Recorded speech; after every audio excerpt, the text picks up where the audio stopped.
A very good morning to all and welcome to a free webinar on machine learning and its application. My name is Vikram Nirgatti.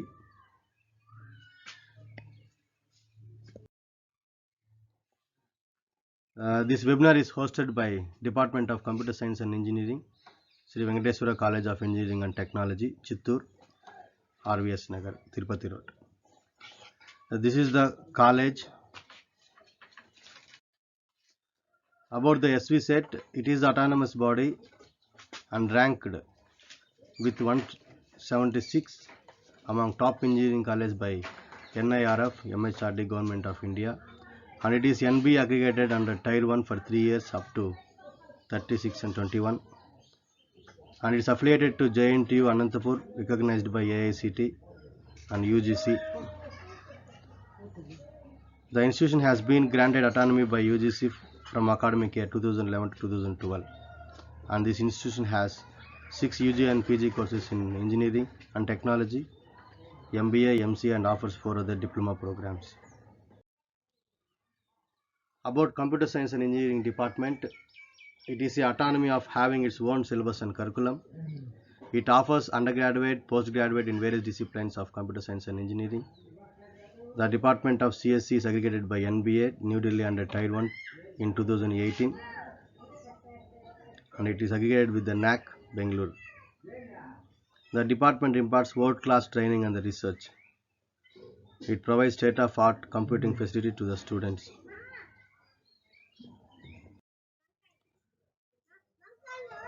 And who can learn this course? Machine learning course. The machine learning course can be learned by students as well as professionals, employees, those who want to start a new company, and any individuals who have interest to learn a machine learning course. All can be a participant of this course. I would like to thank to my HOD Jyotishwari Madam, Principal Mohan Babu Sir, and management of the college for giving permission for hosting this webinar, and Google for collecting some blue slides. The content that which I would like to cover in this webinar is introduction to machine learning and its applications, and some machine learning concepts like statistics, classification, regression, and the learning strategy is supervised, unsupervised, and reinforcement learning. Introduction to machine learning. Machine learning is an application of artificial intelligence that provides systems the ability to automatically learn and improve from experiences without being explicitly programmed. This is definition by expert systems. The machine learning focuses on development of computer programs that can access data and use it, learn from themselves. This is by one more author or narrator. The machine learning can be narrated by different authors in different way. As per my thing, the machine learning is the process of gaining the experiences from the experts. The way how human being gains the experiences, how the human being will learn from childhood onwards. They may learn from students, they may learn from their classmates, they may learn from teachers, they may learn from parents by observing and by observing the environment. In similar process, we need to develop a mission where it can learn itself without human intervention. That is a machine learning. And it is a systematic and a scientific study of algorithms and statistical models that computer system use to perform a specific task without using explicit instructions. Rely on patterns and inference instead. I said as before, without the intervention of the human being, automatically the system need to learn itself, and it should act depending upon the context and depending upon the situation. That's how it gains some artificial intelligence similar to the human being. Whereas the human being has a natural intelligence. By both we are intelligence. and we take the inputs and process and output with the help of a sense organs and the brain, and we actuate with the help of the legs, hands, and the when nodding the head, or by shaking the hands, and by speaking, etc. How the machine can gain experiences means experts will provide their knowledge as a training data set to a system that which the computer can learn with the help of the training data set. This slide clearly explains how the machine learning works, and this is the key terms where we use in the machine learning concept. We have the input data, machine learning algorithm, model, train the machine learning algorithm, training data, evaluate, prediction. These are the key terms we will use in the machine learning. If we see here, we provide the input data. Based upon the machine learning algorithm, it may predict something, or it may classify, or it may do or find the relationship between by using the regression technologies. Once it gives the output, we need to evaluate it out, whether we have reached the correct output or not. If it reached the output, that's fine. If we didn't reach the output, means again we need to train the machine learning algorithm by providing the training data set that will become as a model, and the model will become an machine learning algorithm. Like this, it's a continuous process. If we didn't get the expected output, again we need to do some modifications in the training data, and that's how we train the machine learning algorithm.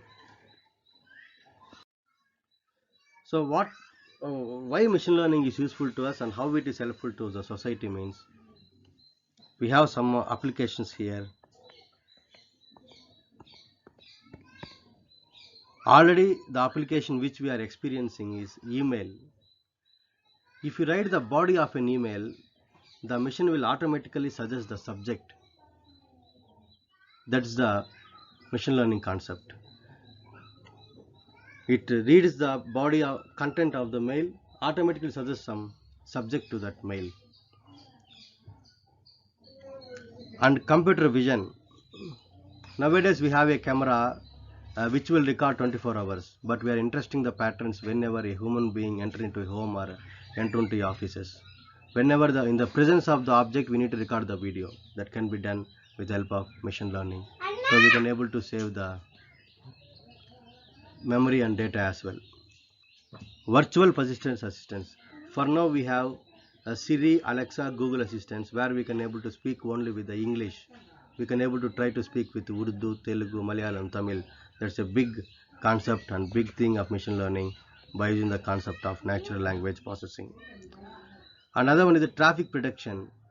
Nowadays we have a Google Maps which can predict the crowd areas, more busy areas, less busy areas, and free areas. In future, with the help of a machine learning, it will suggest in this route any accidents has happen, or how much time it takes to go if accidents happen, and any railway gates is there, and how much time it consumes, etc., etc. That kind of things can be included in the machine learning, in the Google Maps with the help of the machine learning. And speech recognition, as I said, now I am speaking, automatically the machine should say that Vikram is speaking. With this, those who try to hack the system, etc., etc., easily by recognizing the voice of the human being, we can recognize who he is. In medical diagnosis, we can predict the diseases before 2 years and before 3 years based upon the current situation, the way how our diet and the behavior of our every individual. Based on the current situation, we can predict the future. If you follow the same diet as you following right now for 1 year or 2 years, means there is a chance of getting a sugar or a BP or etc. It will predict before 2 years itself, and from today onwards we can take the precautions, means easily we have a chance not to get a sugar and a BP. In such a way, the medical diagnosis will help us. In the product recommendations, if you enter into a super mall or provision store, right now the offers will be for same for all. In future the offer will be individually. For example, some ex-person may purchase a saree and saree and half sarees. They may not purchase the chudidars, etc. Based on the history, once you enter into the supermarket, it will suggest that if you purchase 5 sarees, you will get 1 chudidar. Like that, the the offers will be for individual to every human being. In such a way, not only in one sector, in each and every sector, machine learning plays a very crucial role. So we have seen what is a machine learning. It's a gaining experiences. The system should gain the experiences and act according to the situation, and why it is necessary to us. How to build a system. Now, the statistics is very important. Without statistics, we can't do the machine learning. Already, many universally agreed that statistics is a field of mathematics that is the prerequisites for the deeper understanding of machine learning. So statistics is a mathematical science including methods of collecting, organizing and analyzing data in such a way that meaningful conclusions can be drawn from them. In general, investigations and analysis fall into two bad categories. One is a descriptive and inferential statistics. In descriptive statistics deals with the processing of data without attempting to draw any inferences. What the actually here is, whatever the data we have current, we can visualize it, we can check it out, but we don't expect if this what happens. We never interfere any output. That can be done with the help of descriptive statistics.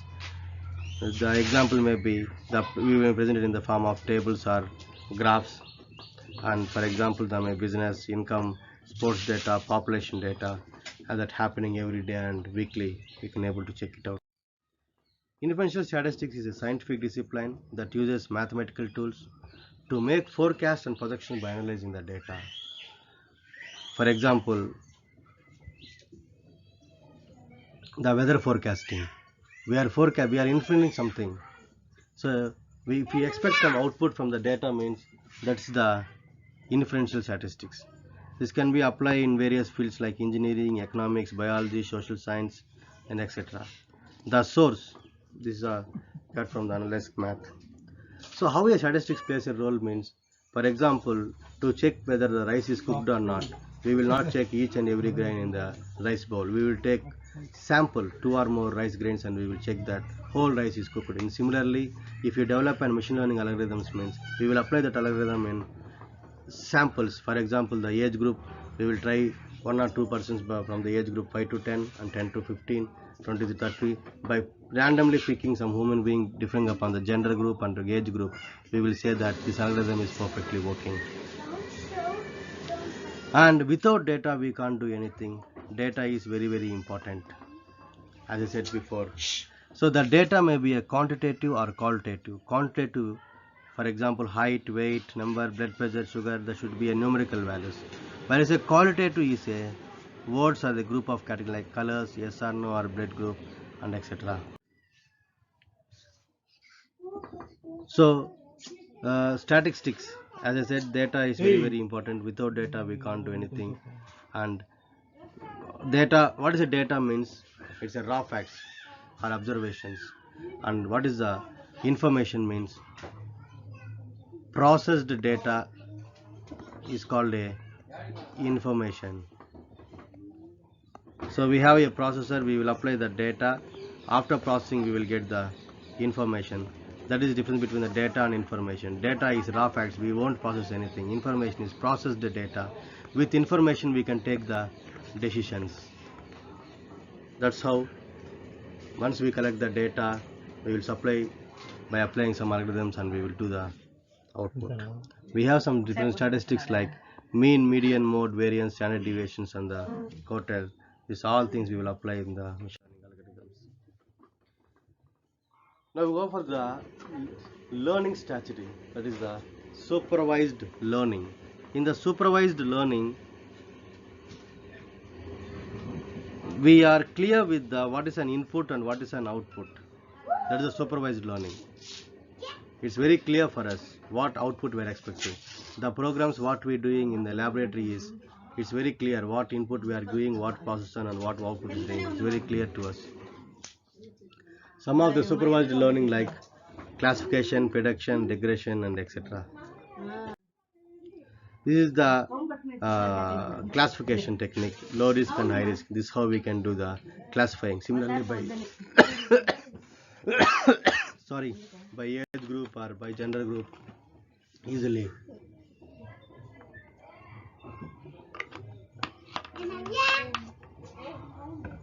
we can able to do it out. So we have various classification algorithms like logistic regression, Navi Bayes, nearest neighbor, support vector mission, decision trees, boosted, random forest, neural networks. Depending upon the problem, we need to choose a particular classification algorithm and we need to use it out. One more supervised learning lies regression. Regression says the relationship between two entities, how the entity A is related to the how the entity to the B. That's how the regression plays a role. It says the relationship between how much you eat and how much you weigh. For example, so based upon the food we are eating, we can able to say how much weight we are there. So we have different regression techniques, algorithms like linear regression, simple regression, polynomial, binomial, logistic, nonlinear, and Bayesian. These are some regression algorithms. And second learning strategy is the unsupervised learning strategy. This is kind of learning is very important, where we can able to apply in the real-time data. Here we don't know what is output we are expecting. That is the major thing here. But we are interested to find what involved in the data. That is the unsupervised learning. To finding the interesting aspects and the involved in the particular data. How we can find means one of the major technology to find in the unsupervised learning is the clustering. We will identify the clusters. For example, males one group, females one group, remaining all when we belongs to some other category. In such a way we can able to do the clusters based upon the similar data or dissimilar data. In such a way we group it out and we can find it out. Some of the cluster algorithms are like k-means algorithm, fuzzy, expected match with hierarchical clustering algorithms. These are the algorithms we will use for cluster. And we have one of the good concept which plays a major role is a outlier. Outliers means once we do the clusters, we will try to identify the groups involved in it. For example, A or B. The remaining data may be inside the data. This all data is called as a outliers, that which will not belong to any other group. This data is not belong to A group or this data is not belong to B group. This kind of thing is called the outliers. So by using the outliers as well, we can able to find the data information and which category they are playing. We have different algorithms like Z-score, statistic, PCLA, proximity, information theory, etc. And the third strategy which has more impact on human beings is the reinforcement learning. Reinforcement learning means we will provide the reward. For example, student A, if you get a good rank in your 10th class, we will purchase you a bike to you. In such a way we can encourage the students. So by giving some rewards to the students, we encouraging them to the learn. Similarly here as well, we will award a reward to the mission to learn, and it will act depending upon the situations. One of the major thing is the Markov decision process. And practical is very important. How we implement the machine learning algorithms? We will implement the machine learning algorithms with the help of a programming language. Why we require a programming language means human beings know English language, so we are comfortable, we can speak with other human being with English language, whereas machines know the binary language in the form of zeros and ones. So machine will not understand English and humans cannot understand the zeros and ones. To bridge that gap between the machines and the human being, we require a programming language like C, C++, Java to communicate with a machine. That is the programming language. The programming language where we can use for the machine learning is Python or R. That is the programming language we will use to implement the machine learning algorithms. In the Python, we use the Anaconda, Spider, and the Jupyter Notebook. to apply the machine learning algorithms on the real-time data. We may get the data from different sources, or you can create your own data. And once we have a data, the data also called data set, then we will apply a machine learning algorithm to the data set, and we will try to find the interesting measures by using the Spider or Jupyter. So if you want to work with a Python, you need to familiar with the modules to be expert in the machine learning. What are those models means? NumPy, Pandas, TensorFlow, Keras. Keras is particularly for the deep learning, and to visualize the data, to draw the pie charts, etc. We have a module called Matplot library. I'm sure that if you learn the modules NumPy, Pandas and TensorFlow, Keras and MATLAB, you will become a very expert on the machine learning and deep AI, where you can apply solution for the AI. So we have seen what is a machine learning. In simple words, gaining the experience. The machine should gain the experiences. It can gain the experiences by using the training data set which provided from the experts. We have seen different applications, and we have seen major things like statistics, classification, and we have seen different learning algorithms like supervised, unsupervised and reinforcement learning. And we will do the practical with the help of the Python. The Python laboratory practicals will be done in the next video. Please watch next video. For now, if you have any questions or any suggestions, any recommendations, you can ask me or you can comment me. After completion of this webinar, I will upload this video in the YouTube, so you can check twice or thrice the video if you don't understand once, and if you still feel any difficulties, you can drop as a comment your doubts. And personally, you can mail me vikramnirgatti@gmail.com, and my YouTube channel is Vikram Nirgatti. Subscribe to it so that whenever I take a very good videos on machine learning and for the practicals, to know the practicals for machine learning, you please subscribe that. And whatever the material I will upload, I will put in the slide share. This is my website. I will upload each and every data that which I am working on it. Once again, if you have any doubts, please comment it or send to my mail. Subscribe it out. And I'm thanking to HOD, principal and the management for permitting me to host this seminar. And finally, I'm thanking all the participants for who attended this webinar. Thank you.